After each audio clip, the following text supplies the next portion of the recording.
మాట్లాడుకున్నాం. ఇప్పుడు రక్షణ గురించి దేవుని యొక్క వాక్యాన్ని బోధించుకున్నాం. నినివే పట్టణం వారు యోనా ప్రకటన విని మారు మనసు పొందారంట. నినివే పట్టణం వారు యోనా యొక్క ప్రకటన విని, అంటే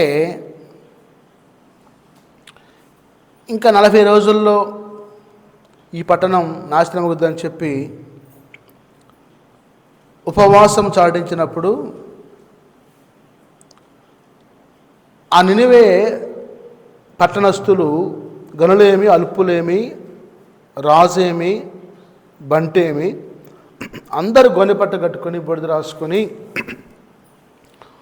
ఉపవాస దినాన్ని చాటించి పశ్చాత్తాపడి మరి దేవుని యొక్క ఉగ్రతకి వారు బలి కాకుండా 3 రోజులు ఉపవాస దినం పాటించి మారు మనస్సు పొంది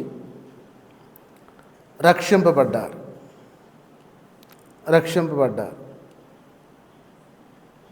అంటే వారు తమ చెడు నడతని మానుకొని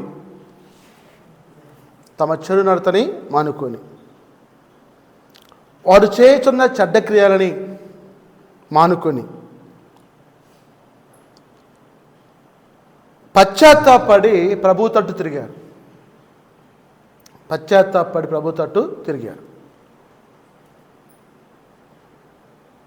ఎప్పుడైతే ప్రభు తట్టు తిరిగారో దేవుడికి వాళ్ళ వల్ల జాలి కలిగి తాను నిర్దేశించిన కీడు చేయక మానెను. కీడుని చేయక మానెను. యోనా గ్రంథము 2వ అధ్యాయము 9వ వచనం అంటాడు, నేను మొక్కుకున్న మొక్కుబడులను చెల్లింపక మానను, యెహోవా యొద్ద రక్షణ దొరుకునని ప్రార్థించాడు. ఇప్పుడు రక్షణ ఎక్కడుందంటే యెహోవా వద్దనే ఉందంటాడు. 762వ పేజీ యోనా గ్రంథము, పాత నిబంధన గ్రంథము 762వ పేజీ యోనా గ్రంథము 2:9. ఇప్పుడు రక్షణ ఎక్కడుందంటే యెహోవా వద్దనే ఉంది. అంటే ఇక్కడ యోనా నినివే పట్టణానికి పొమ్మంటే తర్షీషుకు పోయే వాడెక్కి కూర్చున్నాడు కేవు ఇచ్చి. నువ్వు నినివే పట్టణానికి వెళ్ళి ఆ పట్టణం యొక్క గతి ఓర్వదగినగా లేదు, నాశనం అయిపోద్ది, మరి ప్రకటించమని చెప్పి దేవుడు చెబితే అసలే ఆ ఊరు అడ్డాల ఊరు, ఆ ఊరు పోయి నేనాడు చెప్పాను, వాళ్ళు నన్ను కూడా పాపం చేస్తారు, నన్ను కూడా వాళ్ళు పాపంలో దింపుతారేమో, ఒకవేళ వాళ్ళు నా మీద తిరగబడి చంపేస్తారేమో ఈ మాటలు చెప్తే అని యోనా సొంతగా యోచించి తాను వెళ్ళవలసిన ప్రాంతానికి వెళ్ళకుండా తర్షీషు పోయే ఓడ ఎక్కి కూర్చున్నాడు. బయలుదేరాడు, కానీ ఒక ఊరు బొమ్మంటే ఇంకొక ఊరు పోతున్నాడు. నినివే బొమ్మంటే తర్షీషు పోతున్నాడు. తర్షీషుకు పోతా ఉంటే యెహోవా సముద్రం మీద పెద్ద గాలి తుఫాన్ని తీసుకొచ్చి రేపాడు. ఆ ఓడ అల్లకల్లోలం అయిపోతుంది. వాళ్ళలో ఉన్న వాళ్ళు మొత్తం భయపడిపోయి వాళ్ళ దేవుళ్ళకి మొక్కుకొని కేకలు పెట్టి ఏడుస్తున్నారు. ఎందుకంటే నీటిలో మునగబోతుంది, మళ్ళీ లెగుస్తుంది, అసలు తిప్పించి మళ్ళిచ్చి కొడుతుంది, గిరాటేస్తుంది ఓడ. ఈ ఓడ మునిగిపోయిద్దని చెప్పి అందరూ కూడా వాళ్ళ దేవతలకి దేవుళ్ళకి మొక్కుకొని ప్రార్థనలు చేయటం మొదలుపెట్టారు. ఇక ఆ ఓడలో ఉన్న వాళ్ళు ఏం చేశారంటే మరి ఆ సరుకు కూడా తీసి బయటపడేశారు. కొద్ది తేలికైతే పైకి తేలుద్దే మనక్కోండి అని చెప్పి వాళ్ళు వర్తకానికి తీసుకెళ్ళిన సరుకు కూడా తీసి సముద్రంలో పడేశారు. ఈ అయ్యగారు యోనా గారు వాడ దిగువ భాగానికి పోయి నిద్రపోతూ ఉంటే వాళ్ళందరూ ఏమో ఏడ్చుకుంటూ ప్రార్థన చేస్తున్నారు. ఎవరు దేవులకి వాళ్ళు. హిందువులైతే హిందూ దేవులకి, ముస్లిం దేవులకి, క్రైస్తవ దేవులకి, బుద్ధులైతే బుద్ధుడికి, మరి ఎవరి దేవతలకు వాళ్ళు పూజ చేస్తున్నారు. ఆ ఓడ యొక్క కెప్టెన్ వచ్చి మరి యోనాతో అంటున్నాడు, పోయి నిద్రపోతా నీకేం వచ్చిందిరా నాయనా, ఈ ఓడ మునిగిపోయి అందరం చనిపోయే స్థితిలో ఉంటే నువ్వు నిద్రపోతున్నావంటే నీకు చింత లేదా, బాధ లేదా అని గద్దించి, నువ్వు కూడా ప్రార్థన చేయరా బాబు, ఒకవేళ నీ ప్రార్థన మన దేవుడు ఆలకిస్తాడేమని చెప్పి ఆ ఓడ నాయకుడు వచ్చి గద్దించాడు. కాబట్టి ఎవడిని బట్టి కీడు వచ్చిందో తేల్చుకుందామని చెప్పి లాభం లేదని చెప్పి అందరికీ ఒక అనుమానం వచ్చి చీట్లు వేశారంట. ఆ ఓడలో ఉన్న పేర్లు మొత్తం తీసి ఒక డబ్బాలో వేసి లప ఊపి చిన్నపిల్లలను పిలిచి చేయబెట్టి తీపిచ్చారంట. తీపిస్తే ఆ యొక్క చీటి యోనా పేరుతో వచ్చిందంట. ఏమయ్యా యోనా, నువ్వు ఎవరివి, నీ పేరు వచ్చింది ఏంటి, ఈ ఓడలో 100 మంది ఉన్నాం, మరి గొప్ప ప్రళయంలో ఉన్నాం, అపాయంలో ఉన్నాం, ఆపదలో ఉన్నాం, సావు బ్రతుకుల్లో ఉన్నాం, మరణకరమైన స్థితిలో ఉన్నాం, మరి నీ పేరు వచ్చింది ఏంటి, నీ కథ, నీ కమామిస్ అని చెప్పి అడిగితే, మరి అసలు ఈ వ్యాపారం ఏంటి, ఎందుకు కీడొచ్చింది, ఏ ఊరి మీది, ఏ జనం మీది, ఏ దేశం మీది తెలియజేయమని చెప్పి అడిగారు. అప్పుడు యోనా అంటాడు, హెబ్రీడను, ఐఆమ్ ఇజ్రాయేలియన్, నేను హెబ్రీడను, ఇశ్రాయేల్ దేశానికి చెందినవాడని, సముద్రానికి భూమికి సృష్టికర్త అయిన ఆకాశమందున్న దేవునికి ఎందు యెహోవా యందు నేను భయభక్తులు గలవాడినై ఉన్నాను. ఈ సముద్రాన్ని సృష్టించింది ఆయనే, భూమిని సృష్టించింది ఆయనే, ఆకాశాన్ని సృష్టించింది ఆయనే. ఆ దేవునికి నేను భయపడువాడనై ఉన్నాను. స్తోత్రం, హల్లెలూయా. ఈ రాత్రి దేవుడు నీతో మాట్లాడుతున్నాడు. ఎంత అపాయకరమైన స్థితి వచ్చినా, మరణకరమైన స్థితి వచ్చినా, మతం మార్చే స్థితి వచ్చినా, బంధువులు స్నేహితులు ఎక్కిరించే స్థితి వచ్చినా, ఇరుగువారు పరుగుడు ఎక్తాలు చేసే స్థితి వచ్చినా, ఆకాశానికి భూమికి సముద్రానికి సృష్టికర్త అయిన దేవుణ్ణి నువ్వు స్తుతిస్తున్నావని చెప్పి ఒప్పుకుంటావా? ఆనాడు యోనా సముద్రంలో సావుబతుకుల్లో ఉన్నా కానీ, ఆ ఓడలో చీటి తన పేరు మీద వచ్చినా కానీ ధైర్యాన్ని కోల్పోకుండా, సహనాన్ని కోల్పోకుండా ఆయన సృష్టికర్తని యెహోవాని దేవునిగా ఒప్పుకొని, నా దేవుని దాసుని నేనని చెప్పి మాట్లాడాడు. నేను యెహోవా యందు భయభక్తులు గలవానని చెప్పాడు. కాబట్టి చెప్పిన తర్వాత అన్నాడు ఇక్కడ, మరి ఏం చేసావు నాయన అంటే, ఏముందయ్యా, నేను ఆజ్ఞాతిక్రమమే పాపమయ్యా, మా బైబిల్ ప్రకారం దేవుని ఆజ్ఞను ధిక్కరించి పాపం చేశాను అన్నాడు.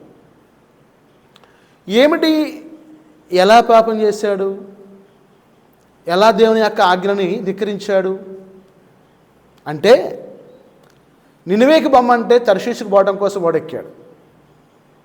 నినివేకి బొమ్మంటే తర్షీషుకు పోవడానికి వాడెక్కాడు. ఈ రోజుల్లో చాలామంది పిల్లలు తల్లిదండ్రుల మాట వినకుండా ఒక్కకెళ్ళిపోయారా అని అంటే ఇంకొకెళ్ళి పోయేస్తుంటారు. వాడు ఈ సరిగి పోయి పలానా రాణి ఇంట్లో పాలు తీసుకురమ్మని పంపిస్తే వాడేం చేస్తాడు, చచ్చి నహమాలని తిరిగి మొత్తం ఈ ఊరు మొత్తం తిరిగి మొత్తం తెప్పేసుకుని వచ్చి అటు నుంచి వచ్చి పాలు తీసుకుని వస్తాడు. మనమేమో ఆ డెకేషన్ కాబెట్టుకుని వెంటనే పాలు పోసుకొని తాగొచ్చులే కాఫీ అని చూస్తుంటాం. వాడు వచ్చాక అర్ధగంట పట్టుద్ది. ఏందయ్యా అంటే వాడి పరిస్థితి, ఊరంతా కూడా బజార్లు తిరిగి తిరిగి తిరిగి తిరిగి తిప్పేసుకొని వచ్చి చివరికి రాణి ఇంటికి వచ్చి పాలు తీసుకొని వచ్చి మనకిస్తే అర్ధగంట అయింది. ఈ లోపల మనం కాఫీ తాగాలనే ఆసక్తి చన్నగిలిపోయింది. ఒక గెస్ట్ కూర్చొని ఉన్నాడు, ఆయన దగ్గర మన పరుగు పోయింది. ఎందుకంటే చెప్పిన మాటని సక్రమంగా ఆచరించకపోవటం. ఒక్కెళ్ళిపోయి రమ్మంటే ఇంకొకెళ్ళిపోయి వచ్చిండు. ఆనాడు యోనా కూడా నీవు నినివే పొమ్మంటే తర్షీషుకు పోవడం కోసం ఓడ ఎక్కడం వల్ల దేవునికి కోపం వచ్చి ఆ ఓడలో తుఫాన్ వచ్చి మరణకరమైన స్థితి వచ్చి అపాయకరమైన స్థితి వచ్చి మరణానికి అప్పగించబడే స్థితి వచ్చి చుడుగుండాలు చుట్టుకొని ఆ ఓడ చుట్టూ రింగులేస్తూ ఉంటే వాళ్ళందరూ భయపడి కేకలు పెట్టి ఏడుస్తూ ఉంటే అయ్యగారు ఏమో నిద్రపోతున్నారు అయ్యగారు. అప్పుడు చీట్లు వేస్తే వచ్చింది అయ్యగారి పేరు యోనా పేరు. నేను హెబ్రీయులను ఆకాశానికి భూమికి నీ సముద్రానికి సృష్టికి ఎత్తిన దేవుణ్ణి నేను పూజించేవాడని చెప్పి చెప్తున్నాడు. అప్పుడు దేవునికి భయపడేవాడిని అని చెప్తున్నాడు. అంటే ఆ మాటకి మేమేం చేయాలి? నిన్ను ఇప్పుడు ఈ సముద్రం నెమ్మదించాలంటే, తుఫాన్ తగ్గాలంటే, గాలి దుమ్ము తగ్గాలంటే, వర్షం తగ్గాలంటే, వాడు నిలవాలంటే మేమేమి చేయాలి? ఏమి చేయాలో చెప్పుము అంటున్నారు వాళ్ళు. యోనా అంటాడు, మీరు నన్ను ఎత్తి సముద్రంలో పడవేయండి, అప్పుడు ఈ తుఫాను నెమ్మదిస్తుందని చెప్పాడు. వాళ్ళు అంటారు, అయ్యా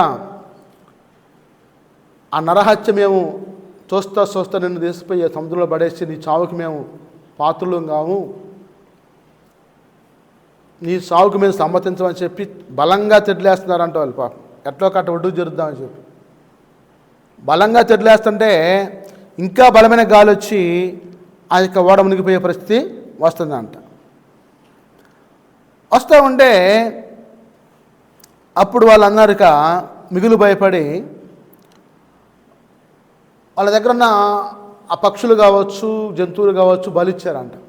అయినా దేవునికి కోపం చల్లాలి. ఇక లాభం లేదయ్యా యోనా గారు, ఇది మా తప్పు కాదు, నీ తప్పే అని చెప్పి అన్నారంట. యోనా అంటాడు, ఈ పాపము మీ మీద మీ పిల్లల మీద రాకుండా నా మీద వచ్చుద్దులే నాయనా, అది నాకు తెలుసు, నన్ను ఎత్తి పడేయండి అని చెప్తున్నాడు. అప్పుడు వాళ్ళు యోనాను ఎత్తి పట్టుకొని ఎత్తి సముద్రంలో పడేస్తే ఓ పెద్ద మత్స్యము తిమింగలం వచ్చేసి యోనాని మృంగివేసింది. దేవుడు వెంటనే దాన్ని సిద్ధపరిచించాడు. నా బిడ్డను పడేస్తున్నారు, నువ్వు మృంగి తీసుకొని పోయి నిన్నువే పట్టణం పట్టిన దాన్ని కక్కివేయని చెప్తే ఆ యొక్క మత్స్యం వచ్చేసి కాసుకొని మింగి లోనకి తీసుకెళ్ళి ఆ సముద్ర గర్భములో అడుగున ఉండి చేప కడుపులో ఉండి యోనా ప్రార్థన చేస్తున్నాడు. చూడండి ఏమని ప్రార్థన చేస్తున్నాడంటే, అయ్యా నేను ఉపద్రవంలో ఉంటే నీకు మనవి చేశాను, నువ్వు ప్రత్యుత్తరం ఇచ్చావు, పాతాళ గర్భంలో నేను కేకలు వేయగా నువ్వు నా ప్రార్థన అంగీకరించున్నావు అంటాడు. చూడండి ఎంత ధైర్యం. ఆ ఉపద్రవం తగ్గించాలంటే నన్ను సముద్రంలో పడవేస్తాను తగ్గుద్దని నాకు తెలుసు నాయన, నాకు దర్శనంలో నువ్వు చూపించావు, మాట్లాడావు, గ్రహించాను, అందుకని నేను ఎత్తి పడేయమని చెప్పాను, పడేశారు వాళ్ళు. ఇప్పుడు సముద్రంలో నాకు కాపాడటం కోసం చేపను ఏర్పాటు చేశాను, నాకు తెలుసు ఆ విషయం. ఇప్పుడు నేను చేప కడుపులో ఉన్నాను, పాతాళంలో ఉన్నాను, సముద్రపు యొక్క అగాధపు అంచులో ఉన్నాను, ఈ నాసు ఈ యొక్క నీసు మొత్తం నన్ను చుట్టుకొని ఉంది అని ప్రార్థన చేస్తున్నాడు యోన. నీ ప్రవాహం నన్ను చుట్టుకొని ఉన్నవి, నీ తరంగం యొక్క కురుళ్ళు నన్ను కప్పి ఉన్నవి, నీ సన్నిధిలో నేను వెలివేయబడినను, నీ పరిశుద్ధాలయము తట్టు మరలా చూచేతనను కొంటిని. చూడండి ఎట్లా ప్రార్థన చేస్తున్నాడు. మరణకరమైన అపాయ స్థితిలో హాస్పిటల్లో ఉంటాడు, డాక్టర్లు ఆపరేషన్ చేసి పడుకోబెడతారు, పడుకోబెడితే పాస్టర్లు వెళ్ళి ప్రార్థన చేస్తూ ఉంటారు, ఆయన ప్రార్థన చేసుకుంటూ ఉంటాడు. ఎవరిని ప్రార్థన చేస్తాడు అంటే, యేసయ్యా నువ్వు గొప్ప దేవుడు, నాకు తెలుసు, నన్ను స్వస్థపరిచి బాగు చేసి నాకు ఆరోగ్యం ఇచ్చి మళ్ళా నీ చర్చికి నేను వచ్చి మొక్కుబళ్ళు చెల్లిస్తానయ్యా, ఆ నమ్మకం నాకుందని చెప్పి ఆ మందకరమైన స్థితిలో ఉండి ప్రార్థన చేస్తూ ఉంటాడు ఒక రోగి. అంతేగా పోతే అటు లేతే ఇటు, పోతే అటు లేతే ఇటు. అప్పుడైనా పశ్చాత్తాపం పొంది పాపక్షమాపణ పొంది పరిశుద్ధాత్మను పొందుకొని పరలోక రాజ్యానికి అప్పగించబడటం కోసం దేవుని అడిగి గోజాడితే క్షమించి శుద్ధీకరించే దేవుడు. ఆనాడు ఇశ్రాయేలులందరినీ దేవుడు సముద్రంలో నడుస్తుంటేనే రక్షించబడ్డారు, బాప్తిసం పొందారు. కాబట్టి దేవుడు మాట్లాడుతున్నాడు. ఆయన యొక్క దాసుని బట్టి యోనా చేప కడుపులో ఉన్నప్పుడే, సముద్రంలో పడవేయబడ్డప్పుడే రక్షణను చూశాడు. స్తోత్రం, హల్లెలూయా. రక్షణను చూశాడు. అయ్యా, నీ రక్షణ నీ వద్ద నాకు దొరుకుద్ది నాయన. ఎప్పుడు? సంకనాకి సముద్రంలో పడ్డప్పుడు, సంకనాకి సముద్రంలో పడి సావు బతుకుల్లో ఉన్నప్పుడు, అప్పుడు నీ పరిశుద్ధాలను నేను వచ్చి ప్రార్థన చేస్తానయ్యా, ఆ నమ్మకం నాకు ఉందంటున్నాడు. చూడండి, అప్పటిదాకేమో తిని త్రాగి సుఖించి ఇష్టానుసారంగా శరీరాన్ని పాడు చేసుకొని టీవీలు చూసి, సినిమాలు చూసి, సీరియళ్ళు చూసి, పాపాలు చేసి, బూతులు మాట్లాడి, దొంగతనాలు చేసి, వేష సంగత్యం చేసి, పురుష సంగత్యం చేసి, స్త్రీ సంగత్యం చేసి, అబద్ధాలు ఆడి, మోసం మాటలు మాట్లాడి, దోషాలని పాపాలని ఒప్పుకోకుండా కప్పుకొని, ఎప్పుడైతే ఒక విపత్తు వచ్చి పడదే, చావు దెబ్బ వచ్చి పడదే, చావు మరణానికి అప్పగించబడతా ఉంది, చచ్చిపోయే స్థితి వచ్చింది, చనిపోయే స్థితి వచ్చింది, అప్పుడు అంటున్నాడు ఇక సంకనాకి సగం బ్రతికైపోయి చనిపోయేటప్పుడు, నీ పరిశుద్ధాలయంతో నేను తిరుగుతానాయనా, చూస్తానాయనా, ప్రాణాంతం వచ్చేంతగా జనుడు నన్ను చుట్టుకొని ఉన్నవి, జలములు నన్ను చుట్టుకున్నాయి. నా ప్రాణం పోయేటట్టుగా జలములు వచ్చి చుట్టుకున్నాయి. నా చుట్టూ సముద్రం నీరే ఉందాయా, నేను చేప కడుపులో ఉన్నాను, పైన నీరే, కింద నీరే, ఆ పక్క నీరే, ఈ పక్క నీరే, చుట్టూ జలములే, నీరే ఆవరించి ఉన్నాయి నాయన. సముద్రపు నాసు నా తల చుట్టూ చుట్టుకొని ఉన్నది. నా తల అంతా నాసే, నీసుకంపు. నాసు ఏమొచ్చుద్ది? నీసుకంపు వచ్చుద్ది. ఇప్పుడు చేప నీసు వాసన ఎందుకు వచ్చుద్ది అంటే నాసు తింటది కాబట్టి, సముద్రంలో నాసు మొత్తం తింటది కాబట్టి, అది ఆహారం, దాని ఆహారం అదే. ఇప్పుడు ఏట్లోనైనా, వాగులోనైనా, సముద్రంలోనైనా చేప తినే ఆహారం ఏంటంటే నీసు, పాచి. నీసు అంటే పాచి. ఆ పాచి తింటుంది అది. ఆ పాచి తింటే అప్పుడు ఆ చేప ఎలా ఉంటుంది? నీసు వాసన వచ్చుద్ది, నీసు వాసన వచ్చుద్ది. ఆ నీసు వాసన పోవడం కోసం మీరేం చేస్తారు?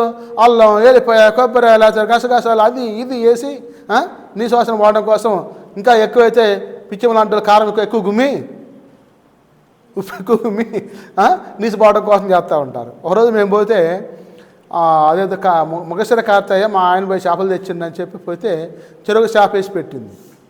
కుమ్మింది కారం, కుమ్మితే చెడుమంట, నోరంతా ఒకటే బగబగలాడిపోతుంది, తినలేని పరిస్థితి. కొంతమంది అలాంటి పరిస్థితి చేస్తూ ఉంటారు, మసాలాలు లేనప్పుడు, మరి లేకపోతే వాళ్ళకి నోటికి అది ఆనాలేనో చేస్తూ ఉంటారు. అలాగే యోనా కూడా సముద్రపు నాసు చుట్టుకొని సముద్రంలో ఉంటే అప్పుడు ప్రార్థన చేస్తున్నాడు, నేను మరెన్నటికీ ఎక్కి రాకుండా భూమి గడియలు వేయబడి ఉన్నవి. భూమి గడియలు వేయబడటం అంటే సముద్రంలో పడేశారు, భూమి కనపట్టలేదని, ఒడ్డు కనపట్ల. మన ఇంటికి గడేస్తే ఎట్లాగైతే క్లోజ్ అయిద్దో, యోనా కూడా సముద్రంలో పడవేస్తే భూమి కనపట్ల, భూమి గడియలు వేయబడ్డాయి, భూమి చూడలేకపోతున్నాడు. ఏమన్నాడు? ఇక పర్వతములు పునాదుల్లో నేను దిగి ఉన్నాను అంటే, ఇప్పుడు సముద్రంలో ఏమన్నాయంటే, ఇప్పుడు పర్వతాలు ఉన్నాయంట, పునాదులు ఉన్నాయంట. ఆ పర్వతాల మధ్యలో చేప పోతూ ఉంది, నాసు మధ్యలో చేప పోతూ ఉంది. మరి నా దేవా యెహోవా, నీవు నా ప్రాణము కూపంలో నుండి పైకి రప్పించి ఉన్నావు, కూపంలో నుండి నా ప్రాణము నాలో మూర్ఛిల్లగా నేను యెహోవాను జ్ఞాపకము చేసుకొంటిని. యేసయ్యా, నువ్వు గొప్ప దేవుడు నాయనా, నాకు తెలుసు నువ్వు నన్ను బ్రతికిస్తావు, జీవింపజేస్తావు, జీవిస్తాను అని నాకు నమ్మకం ఉన్నది. కాబట్టి నీ పరిశుద్ధ ఆలయము తట్టు నేను తిరిగి ప్రార్థన చేస్తాను నమ్మకం నాలో కలుగుచున్నదని చెప్పి యోనా మనవి చేస్తున్నాడు. మరి రాత్రి దేవుడు నీతో మాట్లాడుతున్నాడు, పరిశుద్ధాలయం తట్టు తిరిగావు, యోనాలాగా పాపాలు ఒప్పుకొని భూమి గడియలు వేయబడ్డప్పుడు, సముద్ర పంచులో చేరినప్పుడు, పర్వత పంచుల్లో చేరినప్పుడు, ఎలాగైతే మనంలో చిక్కబడ్డప్పుడు ప్రార్థన చేస్తున్నాడో, నీవు కూడా ప్రార్థన చేయడం కోసం ఒప్పుకొని కప్పుకోకుండా నీ యొక్క మనవులు విన్నపాలు దేవునికి చేస్తున్నావా? ప్రభు మాట్లాడుతున్నాడు. ఆ రోజు యోనా చేసిన ప్రార్థనే కాదు, నువ్వు ఆ ప్రార్థన చేస్తున్నావా? అయ్యా, నా భర్తను రక్షించు ప్రభా, రక్షణ నీ వద్ద దొరుకుతుందని చెప్తున్నారు నాయన. నీ పరిశుద్ధాలయంలో నాకు రక్షణ ఉందని చెప్తున్నారు ప్రభువా. అయా నీ పరిశుద్ధాలయం తడుతూ నేను ప్రార్థన చేస్తున్నాను యోనాలాగా, నాకు రక్షణ కావాలి ప్రభువా. అంటే నరకానికి పోకుండా, నరకంలో నాకు శరీరం కాలిపోకుండా, యుగయుగాలు నాకు నరకానికి అప్పగించబడకుండా నీ పరిశుద్ధ ఆలయంలో చేరి, నీ పరిశుద్ధమైన పర్వతంలో చేరి, సియోను చేరి, పరలోకరాజ్యంలో చేరి నీతో పాటు నివసించినట్టుగా నాకు నీ యొక్క రక్షణ మార్గాన్ని దయచేయి ప్రభు అని చెప్పి ప్రార్థన చేస్తున్నావా? చేస్తున్నావా? ఒక్కసారి ఆలోచించు. ప్రభు మాట్లాడుతున్నాడు, మరి నా ప్రాణము నాలో మూర్ఛిల్లగా నేను యెహోవాను జ్ఞాపకం చేసుకుంటుని. ఎప్పుడు? చావు బతుకులో ఉన్నప్పుడు. ఆయన ప్రాణం అంటే ఆయనలో మూర్ఛిల్లిందంట. ఆపరేషన్ చేస్తారు మత్తిచ్చి ఆపరేషన్ చేస్తామంటే ప్రాణం అయిపోద్ది, మూర్ఛిల్లుద్ది. బాడీ అయితే అన్కాన్షియస్ అయిపోద్ది. ఇక కోస్తున్నా కానీ, తీస్తున్నా కానీ, ఏం చేస్తున్నా కానీ సోయ అయితే ఉంటుంది కానీ నీకు తెలియదు. నీ పరిశుద్ధాలయంలోనికి నేను నీ వద్దకు నా మనవి వచ్చాను. చూసారా, నా ప్రార్థన నీ సంధికి వచ్చింది నాయన, అందుకే నువ్వు నన్ను రక్షించడం కోసం ఈ మత్స్యాన్ని ఏర్పాటు చేసుకుందామని చెప్పి నేను నమ్ముతున్నాను. లేకపోతే సముద్రంలో పడితే నేను అన్నీ ప్రాణం పోయి సచ్చేవాడిని. చావకుండా సముద్ర గర్భంలో మత్స్యం గర్భంలో పెట్టి నన్ను కాపాడుతున్నావు తండ్రి నా యేసయ్యా అని యోనా ప్రార్థన చేస్తున్నాడు. మరి నువ్వు ప్రార్థన చేస్తున్నావా?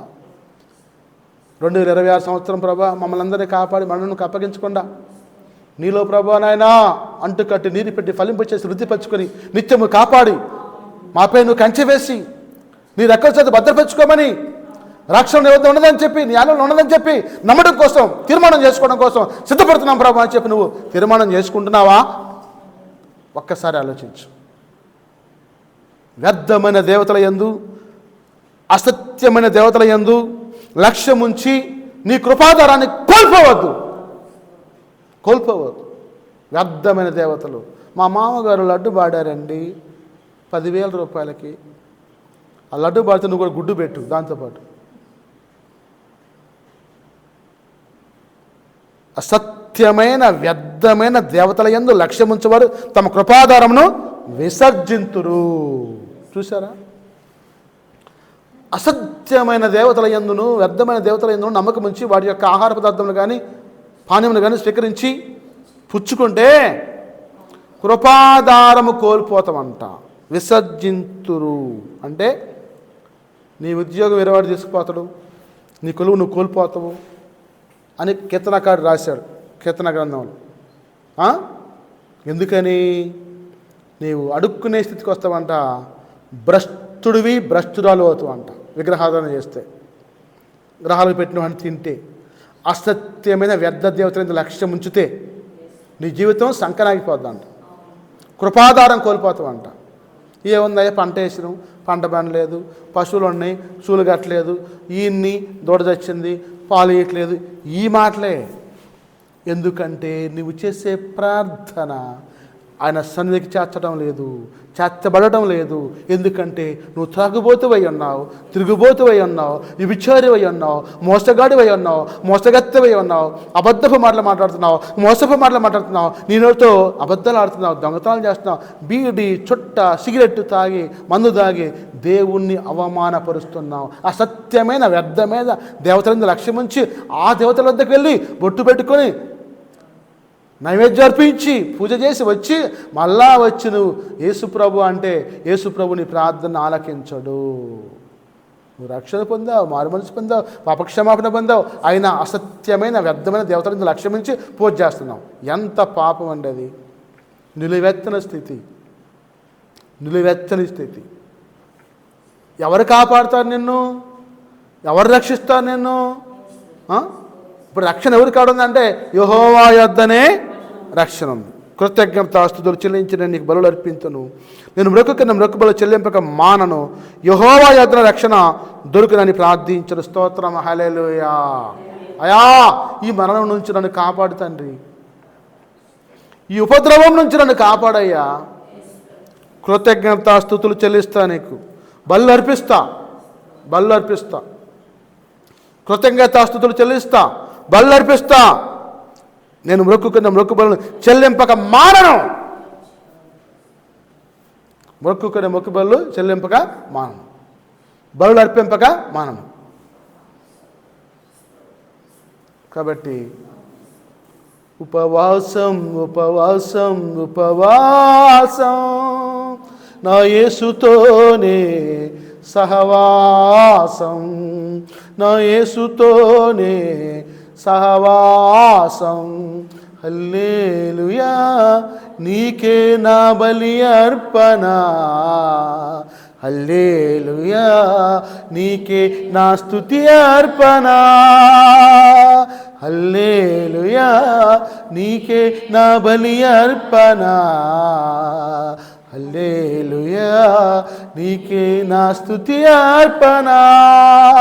ఎప్పుడు చాప కడుపులో ఉండి ఉపవాసం అయ్యా ఉపవాసం అయ్యా ఉపవాసం అయ్యా, ఉపవాసం చేస్తున్నాను నాయన, నీతో సహవాసం చేస్తున్నాను నాయన, నీకు బలి అర్పిస్తాను ప్రభా, హల్లెలూయా నీకే నా బలి అర్పణ, హల్లెలూయా నీకే నా స్తుతి అర్పణ అని యోనా ప్రార్థన చేస్తున్నాడు. ఎప్పుడు చనిపోయే స్థితిలో ఉన్నాం. మరి చాపకడుపులో ఉంటే ప్రాణమైతే ఉంది, నీరు లేదు, ఆహారం లేదు. ఇంకా ఉపవాసం కాక ఏమైంది? 3 రోజులు చాపకడుపులో ఉండి ఏం చేశాడు? ఉపవాసమే చేశాడు, ఉపవాసమే చేశాడు. యోనా 3 దినములు ఉపవాసము, మత్స్యము కడుపులో ఉండి ఉపవాసం చేసి రక్షణ పొందాడు. స్తోత్రం, హల్లెలూయా. రక్షింపబడ్డాడు, రక్షింపబడ్డాడు, రక్షింపబడ్డాడు. మరి నీవు రక్షించబడటం కోసం తీర్మానం చేసుకున్నావు. నీ ఉపవాసము అన్య దేవతల యందు, అసత్యమైన దేవతల యందు, వ్యర్థమైన దేవతల లక్ష్యం ఉంచక కృతజ్ఞతాస్తుతులు చెల్లిస్తూ, బలి అర్పణ అర్పిస్తూ, కృతజ్ఞతాస్తుతులు చెల్లిస్తూ ఆయన మందిరానికి వచ్చి బళ్ళు అర్పించి మొక్కుబళ్ళు చెల్లించడం కోసం మానుకోకుండా నీ జీవితాంతము చనిపోయేందరూ కూడా నమ్మకమైన దాసుడుగా దాసిగా ఉండటం కోసం ఈ రాత్రి తీర్మానం చేసుకుంటున్నావా? ఒక్కసారి ఆలోచించు. అప్పుడు నీకు రక్షణ దొరుకుతుంది. నేను బాప్తిసం తీసుకున్నానండి, తీసుకుంటే ఏం చేసావండి?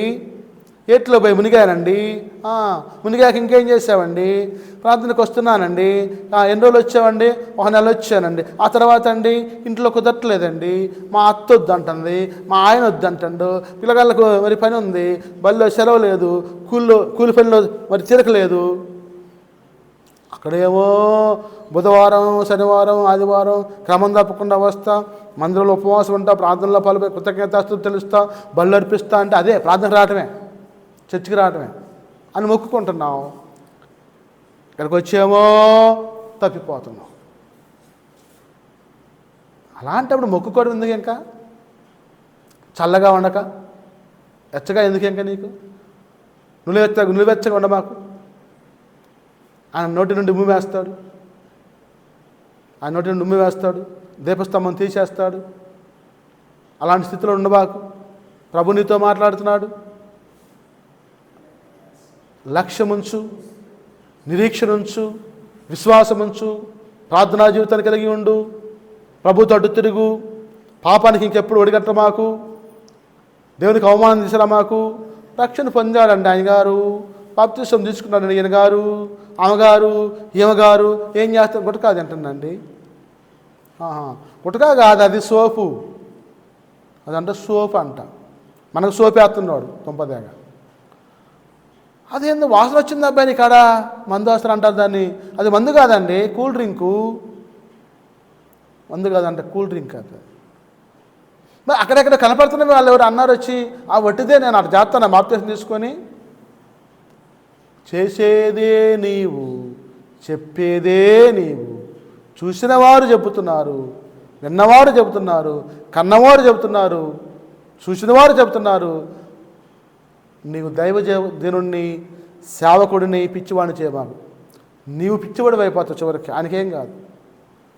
ఆయన చెప్పాడు ముందే, నువ్వు ఉండలేవురా నాయనా, నిలబడలేవురా నాయనా, దిద్దుకోలేవురా నాయనా, నీ పాత రోత అలవాట్లు మర్చిపోలేవురా నాయనా అంటే, మర్చిపోతానండి, ఇంకే తప్పు చేయనండి అని వేషాలు వేసుకొని వస్తారు. వేషాలు వేసుకొని, వేషధారి. పాపి.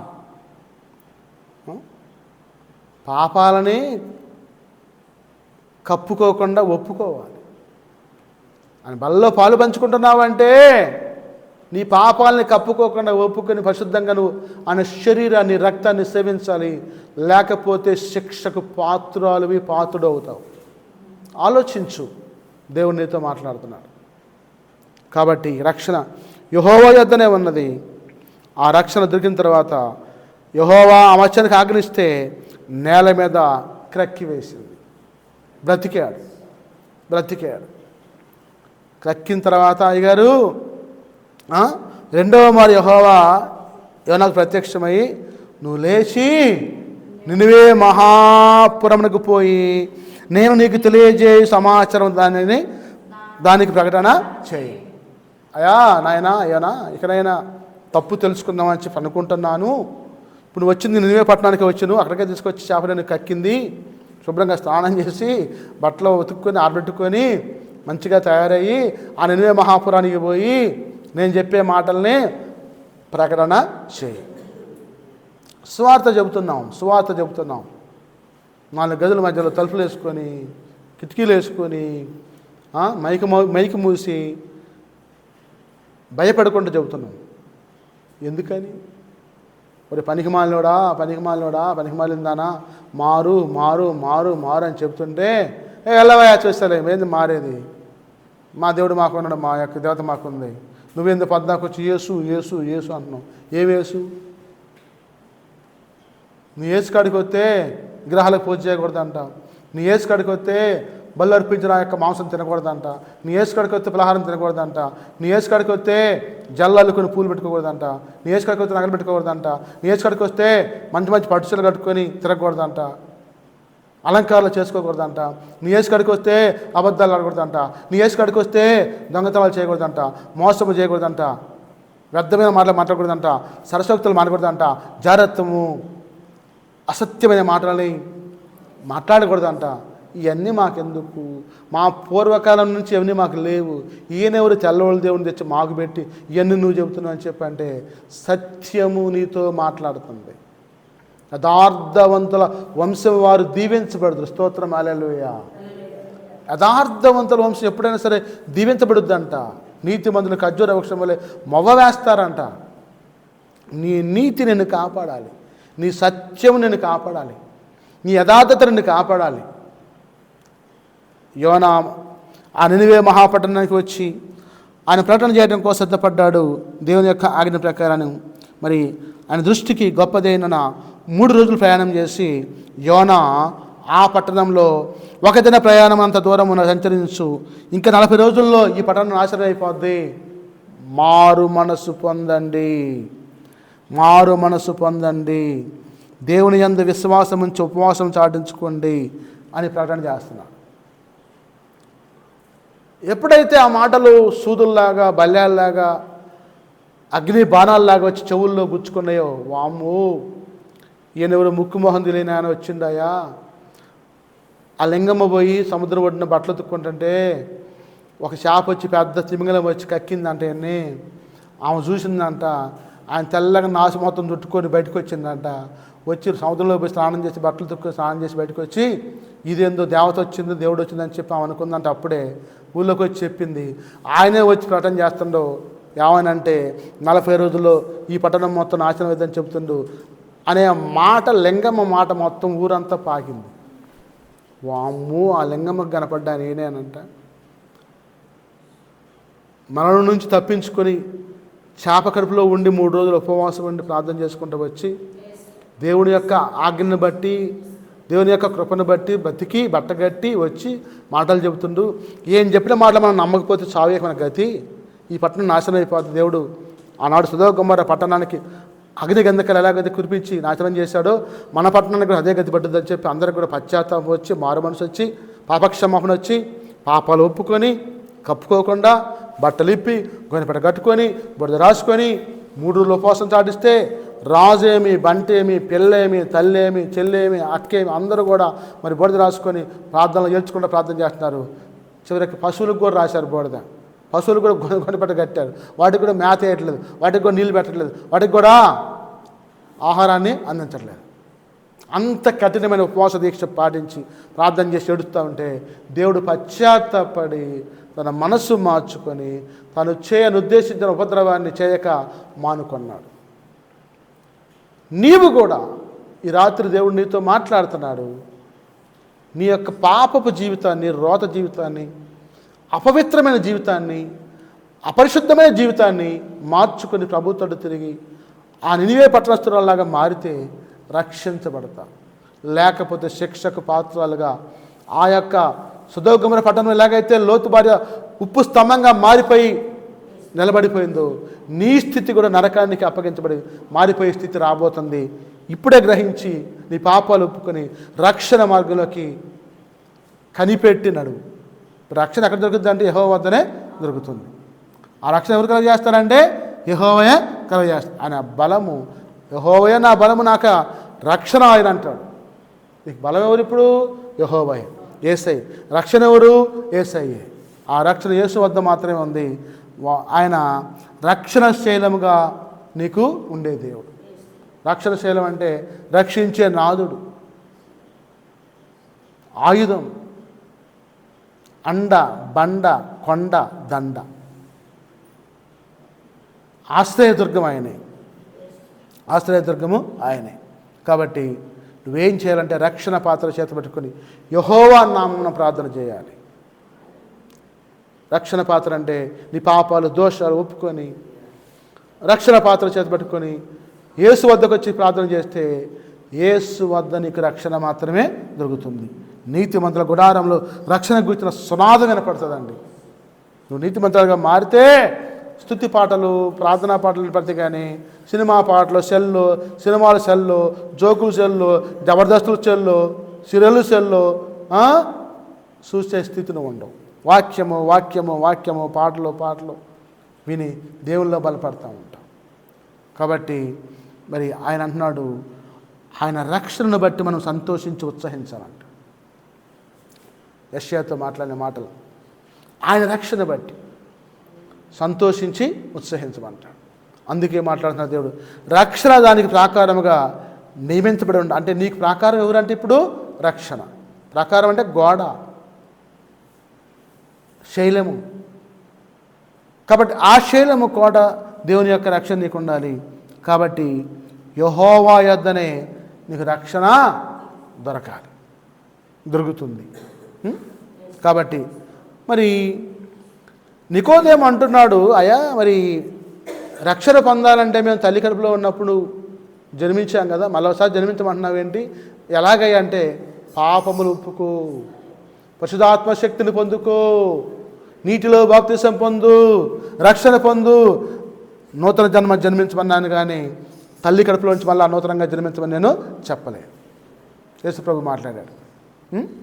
కాబట్టి అంతం వరకు సహించేవాడే రక్షణ పొందుతాడు అంట.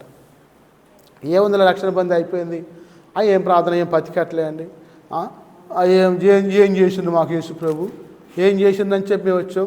మిరవదోడ బండిందా, పత్తి బండిందా, అప్పులు పోయినాయా, పిల్లగాళ్ళు బాగున్నారా, పిల్లం బాగుందా, నేను బాగున్నానా అని చెప్పి అనుకుంటున్నామేమో. ఊరే నాయనా, నీ పాత్ర అపరిశుభ్రంగా ఉందిరా నాయన. ఎంగిలి పాత్ర అనేది, ఎంగిలి పాత్రలో పరిశుద్ధమైన పాలు పోస్తే ఆ పాలు ఏమైపోతున్నారా నాయన? ఇరిగిపోతున్నారా నాయన?